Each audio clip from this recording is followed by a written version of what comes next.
The first English colony, Virginia, was founded in 1607 by members of the Virginia Company of London. Their story was in many ways typical of the early colonists, while in others it was not. The 104 men and boys who made the voyage to Virginia planned to search for gold and to try to find a new route to Asia. As the ships left England to cross the Atlantic, many of the passengers had worried about the long voyage that lay ahead of them. But by the spring, after 4.5 months at sea, they had safely reached the Chesapeake Bay in Virginia. After exploring, they found an island in a large river that flows into the bay and decided to build their settlement on it. First, they had to cut down trees, clear the land, and make wooden beams from which to build houses. They filled the spaces between the beams with woven branches and mud, a building method called daub and wattle, and they made thatched roofs from reeds that grew in the nearby swamps. When they were done, the houses of the settlement they named Jamestown, after King James, looked a lot like those they had known in England, but most of them were quite small and had only one room.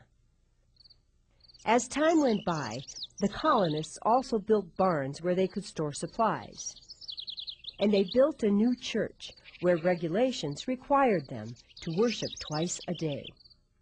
They even sharpened logs to make a wall all the way around the first English town, or fort as they called it, for protection against both hostile tribes of American Indians and from the Spanish soldiers that lived to the south in Florida. Most of the work of building Jamestown was done by the poorer colonists. The other half of the colonists were wealthy members of England's upper class who, according to the old English ways of doing things, were not expected to work. This caused many bad feelings at the colony, but that was just one problem Jamestown faced. Another was that it was built on swampy land that was bad for farming. Most of the drinking water was no good. The swamps were filled with disease-carrying mosquitoes, and because of these things, as well as starvation, around 440 out of 500 colonists had died by the spring of 1610. It is not surprising that Jamestown almost failed, not only because of illness and starvation, but because no gold had been discovered, and because the colonists hadn't found any good ways of making a living. But just when they were the most discouraged, new people came from England, and they settled on healthier lands where they could farm. The Jamestown colonists were led for many years by this man, Captain John Smith. He was an excellent governor, as well as an explorer and map-maker. Smith put the upper-class colonists to work. He kept everyone from starving by buying corn from the Native Americans, and also by learning how they hunted animals for food. One day, while John Smith was out exploring, he was captured and threatened with death by warriors from an unfriendly tribe, only to be saved by the chief's daughter, Pocahontas. Later, she married one of the colonists and began dressing like an Englishwoman. Her husband, a plantation owner named John Rolfe, had worked for years developing a mild, sweet kind of tobacco.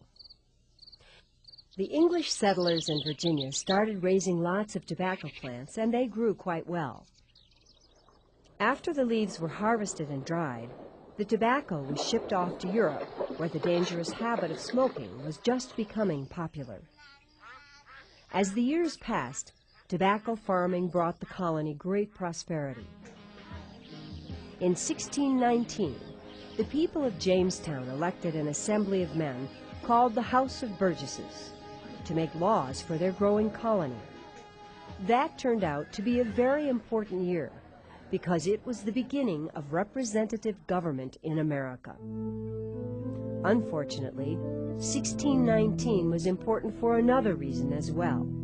It was the year the first African slaves were sold to Virginia tobacco planters by a Dutch trader.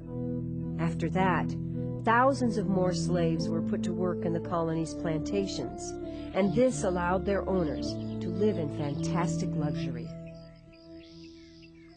By the outbreak of the Revolutionary War, a powerful society of large plantation owners controlled the colonial legislature in Virginia. Two of the most famous of these Virginia gentlemen were George Washington, who maintained his beautiful plantation of Mount Vernon alongside the Potomac River, and Thomas Jefferson, whose grand plantation called Monticello stood far to the west in the foothills of the Appalachian Mountains. Both plantations had hundreds of slaves.